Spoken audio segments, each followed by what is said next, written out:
Welcome to the in front of me CUBOT R19, and I'll show you how to create home screen folders on this device.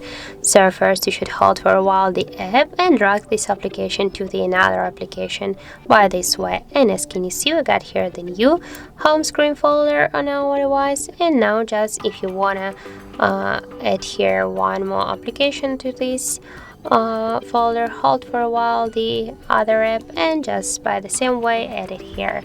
You can rename the folder, for example the apps, and also if you want you can just move this folder here on the screen. Just hold it for a while and drag it, for example here to this position, or also you can just drag it to the another screen, or you can also create this screen with this folder as you like. And if you want to just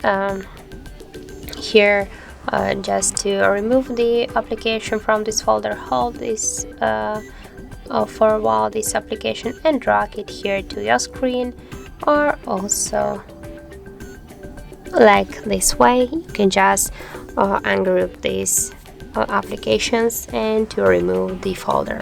So that's how it looks, and if you find this video helpful, remember to leave a like, comment and subscribe our channel.